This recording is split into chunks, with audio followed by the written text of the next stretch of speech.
دوستو channel subscribe like اور share فرمائیں، شکریہ۔ بسم اللہ الرحمن الرحیم، الحمدللہ رب العالمین والصلاة والسلام علی خاتم النبیین پاک ویوز محمد منشا۔ السلام علیکم، کیسے ہیں جی؟ بات کرتے ہیں سینٹ کے ضمنی الیکشن کی، کیا کھویا کیا پایا اور کس نے کھویا اور کس نے پایا۔ اور پھر نمبر 2 یہ ہے کہ پی ٹی آئی کی سہولت کاری جو اس کی گویا لائف لائنز تھیں وہ ایک ایک کر کے وہ سوتے خشک ہونے لگے، جہاں سے جھونکے ہوا کے آیا کرتے تھے۔ اور پھر کہ فارم 45 کا بڑا چرچا پی ٹی آئی کرتی تھی، اب وہ فارم لے کر بھاگ رہی ہے اور دوسرے اس کے پیچھے بھاگ رہے ہیں کہ ذرا ٹھہریں، دکھا تو دیں۔ اور خدشہ یہ ہے کہ پی ٹی آئی کی سیٹیں کم ہوتے ہوتے کچھ 17 سے 20 تک رہ جانے کا خدشہ انہیں۔ تو پہلے بات کرتے ہیں ضمنی الیکشن سینٹ کا۔ آپ جانتے ہیں کہ 6 سیٹوں پر ضمنی الیکشن تھا، جن میں سے 3 اصل میں پیپلز پارٹی ہی نے خالی کی تھی، 2 سندھ سے، 1 وفاق سے جو گیلانی صاحب کی تھی، اور اس کے علاوہ 3 بلوچستان سے سیٹیں تھیں جو زیادہ تر بلوچستان عوامی پارٹی یا باپ، جو کہ اب بڑی حد تک ایک پگھل چکی ہے، تحلیل ہو چکی ہے، لیکن اس کا اب بھی اگرچہ وجود ایک سینس میں ہے لیکن بڑا ریڈیوسڈ وجود ہے۔ وہ جو پہلے جو اس کے رو رواں تھے وہ گویا اب کہیں اور رو رواں ہیں۔ تو وہ 3 جو ہیں وہ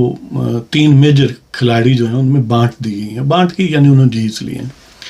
2 سندھ کی بھی ظاہر پیپلز پارٹی نے جیتی ہیں، اور جو 1 بلوچستان سے ہے وہ بھی پیپلز پارٹی نے، اور 1 وفاق سے، یعنی پیپلز پارٹی نے گویا 6 میں سے 4 سیٹیں جیتی ہیں۔ جو 3 دراصل ریٹین کی ہیں، 1 کا انہیں پرافٹ ہوا ہے، اور ان کے جو بلوچستان سے کامیاب ہوئے ہیں عبدالقدوس بزنجو ہیں، اور اسی طرح گیلانی صاحب یوسف اللہ گیلانی وفاق سے، اور سندھ سے جام سیف اللہ خان دھڑیجو اور محمد اسلم ابڑو، جبکہ نون لیگ نے بلوچستان سے 1 سیٹ حاصل کی ہے، اور اس کے جو جیتنے والے کینڈیڈیٹ ہیں وہ ہیں دوستان خان ڈومکی، میر دوستان خان۔ تو اس طرح جے یو آئی نے جناب مولانا فضل الرحمان دامت برکاتہم عالیہ کی پارٹی نے بھی 1 سیٹ جیتی ہے، عبدالشکور خان ان کے سینیٹر بنے۔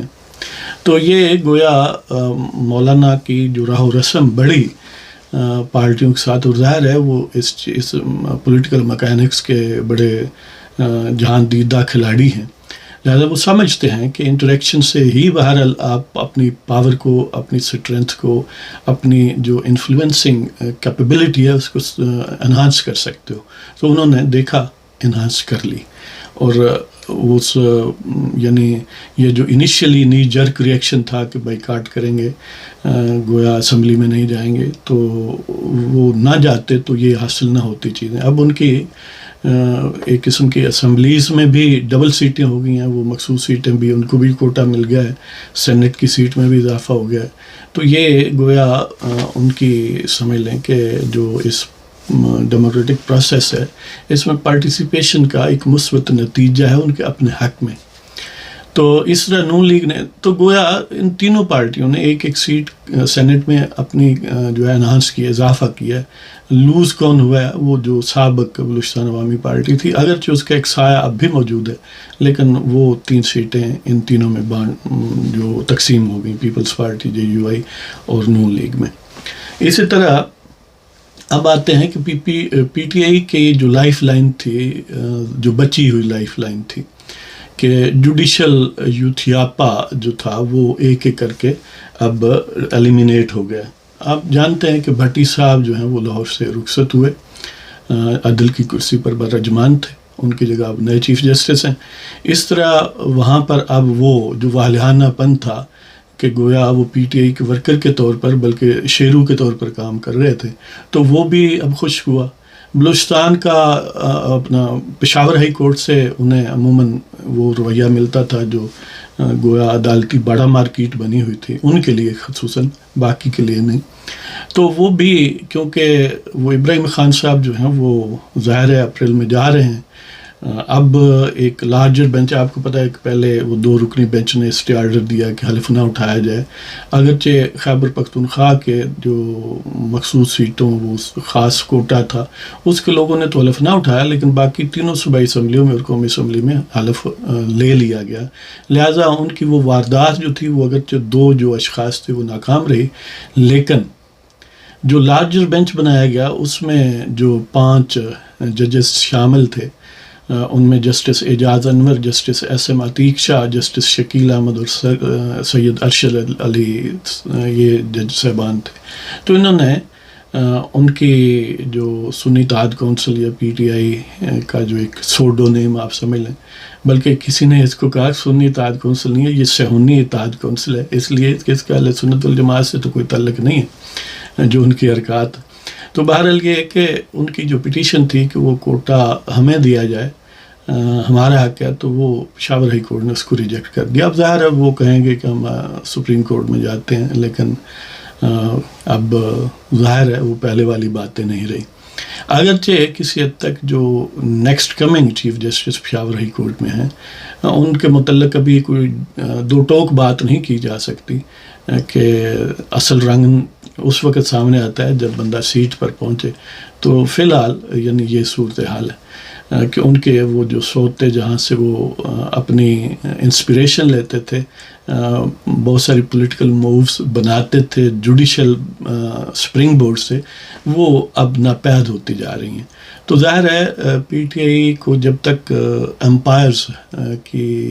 کا ساتھ نہ ہو، پھر ظاہر ہے وہ روتے دھوتے بہت ہیں اور بہت شور مچاتے ہیں۔ ویسے تو وہ شور اقتدار میں تو پھر بھی مچاتے ہیں، اس لیے کہ انہیں صرف شور مچانا ہی آتا ہے اور کچھ نہیں آتا۔ اب وہ بڑا شور مچاتے تھے کہ فارم 45 ہمارے جو ہیں وہ ہمیں جتوا رہے ہیں، حالانکہ ساتھ یہ بھی مانتے تھے کہ وہ یعنی بغیر سائن دستخطوں کے ہیں اور بغیر یعنی بعض انٹریز کے ہیں، وہاں پر جو پولنگ ایجنٹس تھے ان کے دستخط نہیں ہیں، یا جو پریزائڈنگ افسر یا پولنگ افسر ہوتے ہیں ان کے دستخط نہیں ہیں، یعنی یہ بھی ساتھ ساتھ مانتے تھے کہ وہ جھوٹے ہیں، اور پھر بھی اس پر اصرار کرتے تھے، اس لیے کہ یوتھیا میڈیا اور ریاض ٹھیکیدار میڈیا جو ہے وہ متحد تھا اور اب بھی متحد ہے، یعنی میڈیا میں اب بھی ان کا اپر ہینڈ ہے کہ ان کو میڈیا ہاؤسز کی سپورٹ حاصل ہے۔ ظاہر ہے ان کے پاس لامحدود فنڈز ہیں اور ٹھیکیدار بھی موجود ہیں، اور یہ ہے کہ وہ بہرحال سوشل میڈیا پر انویسٹ بھی کرتے ہیں۔ تو اس والے سے ان کی یعنی اگرچہ میڈیا میں لائم لائٹ تو سٹل کچھ عرصہ رہے گی، لیکن فارم 45 والا ڈرامہ جو ہے وہ بری طرح فلاپ ہو گیا۔ اب 45 کا مطلب تو شور مچانے کا یہ تھا کہ اس کی جمع تفریق 47 میں جو ہوتی ہے وہ غلط ہوئی ہے اور اس میں مینیپولیٹ کیا گیا، تو ہمیں وہ کہتے تھے ہماری 180 سیٹیں، شکر ہے وہ 180 پر راضی ہو سکتا ہے وہ 500-700 بھی کہہ سکتے تھے، ان کا وہ جو چاہے ان کا اس نے کرشمہ ساز کرے، ہاں جی۔ تو یہ اسی طرح اب انہوں نے ایک جو اب ظاہر ہے مخالفین نے بھی کاؤنٹر کیا، تو ری کاؤنٹنگ کی درخواست ہوئی نون لیگ کی طرف سے، NA81 گجرانوالہ 5 ہے شاید نا، تو اس میں جو ری کاؤنٹنگ ہوئی ہے اس میں پی ٹی آئی کا کینڈیڈیٹ جو بلال اعجاز ہے وہ شکست کھا گیا، وہ تقریباً 3000 کے لگ بھگ 3201 ووٹوں سے وہ شکست کھا گیا ہے، اور اظہر قیوم نارا جو PMLN کے کینڈیڈیٹ ہیں وہ MNA الیکٹ ہو گئے ہیں، یعنی N81 سے انہوں نے اپنی بظاہر جو ان کے تئیں جیتی ہوئی سیٹ تھی وہ ری کاؤنٹنگ میں کھو دیا ہے، اور 3200 کا مارجن ہے، یعنی کنسیڈریبل مارجن ہے، چلو بہت زیادہ امپوزنگ نہیں ہے لیکن سٹل سیٹسفیکٹری ہے۔ اس طرح NA79 گجرانوالہ 3، اس میں جو ذوالفقار بھنڈر ہیں وہ مسلم لیگ کے لیے MNAs کے کینڈیڈیٹ تھے، اور جو ان کے اپنا پی ٹی آئی کے کینڈیڈیٹ تھے وہ احسان اللہ ورک تھے، اور احسان اللہ ورک اور ذوالفقار بھنڈر کے درمیان جو فرق تھا ان 2915 ووٹوں کا تھا۔ اب اس کی ری کاؤنٹنگ کا پروسیس بھی ہوا، اور وہ جو 12000 ریجیکٹڈ 7 ووٹ تھے، ظاہر ہے وہ بھی دیکھے جانے تھے کہ وہ واقعتاً صحیح معنوں میں ریجیکشن بنتی تھی یا نہیں بنتی تھی۔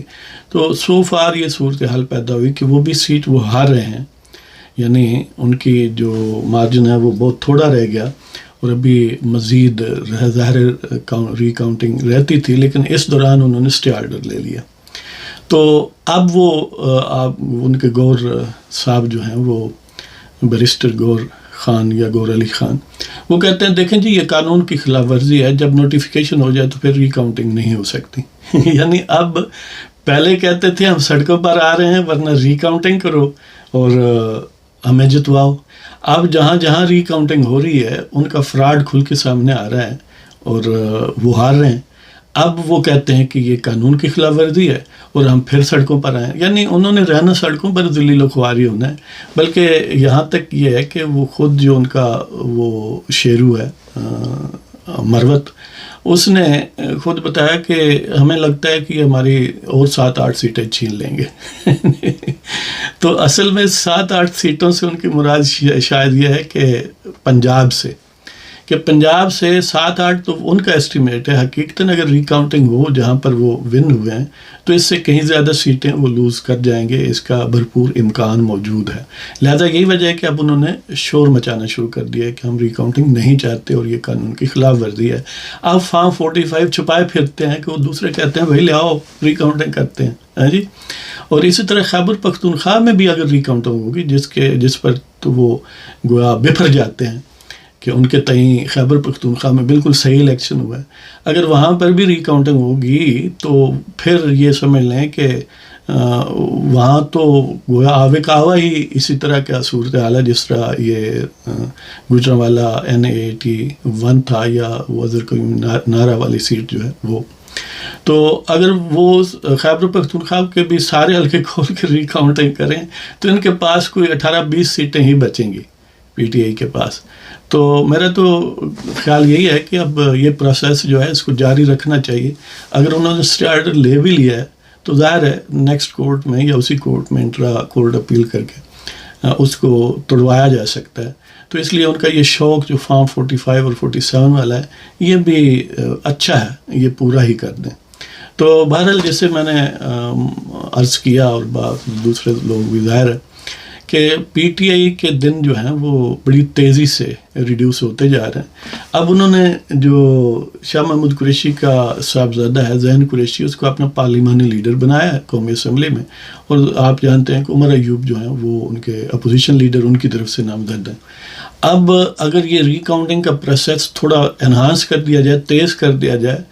اور اپوزیشن لیڈر کی نامینیشن کو تھوڑا پینڈ کر دیا جائے تو یہ ممکن ہے کہ وہ اپنی اپوزیشن لیڈری سے بھی چلے جائیں اور جو 15-20 سیٹیں بنتی ہیں باقی وہی اپنے وہ کہتے ہیں پنجابی میں چھنکنا وہ کھڑکاندے پھریں۔ اور بہتر یہ ہے کہ مولانا کیونکہ اپوزیشن کا رول انہوں نے گویا ایک انداز سے اپنا لیا الیکشن کے بعد، تو مولانا کو اپوزیشن لیڈر چاہیے کہ اسپیکر قومی اسمبلی جو ہے وہ قرار دے دیں الٹیمیٹلی اس پروسیس کے بعد، تاکہ ان کا مولانا کو بھی چلو یعنی ان کا بھی سمجھ لیں وہ جو مزاج تھا اس کے مطابق معاملہ ہو جائے، اور پی ٹی آئی جو ہے وہ اس کی بھی بولتی بند ہو جائے جی۔ تو بہرحال یہ صورتحال ہے اور بڑی دلچسپ ہے۔ اور باقی ان کی شرارتیں جو ہیں وہ اگرچہ جاری ہیں، یعنی امریکہ میں بھی وہ شہباز گل وہ جو روتا دھوتا تھا نا، وہ ویل چیئر پر بیٹھ کر سب سے پہلے جس نے چیخیں لگائی تھی وہ بھی تھا، اس نے اور کچھ اور لوگوں نے باقاعدہ یعنی ایجیٹیشن یا ڈیمانسٹریشن کی ہیں کہ دیکھیں یہ بڑی زیادتی ہے، یہ ہے وہ ہے، ان کے پیشوا کے حق میں اور پی ٹی آئی کے حق میں اس طرح، لیکن اس کا ظاہر ہے کوئی خاص امپیکٹ نہیں ہے۔ اگرچہ ہاؤس آف ریپریزنٹیٹیوز کی جو ایک کمیٹی ہے اس میں بظاہر اس موضوع پر ہیئرنگ بھی رکھی گئی ہے، لیکن وہ محض یعنی ایک فارمیلٹی ہے، اس سے کچھ فرق نہیں پڑتا۔ اور جو IMF ہے وہ ظاہر انگیج آلریڈی ہو چکی ہے، وہ یعنی ان نیگوشیشنز ہیں، گویا پاکستان کی حکومت جو نائب وزیر خزانہ ہے وہ بڑے ایکٹیو ہیں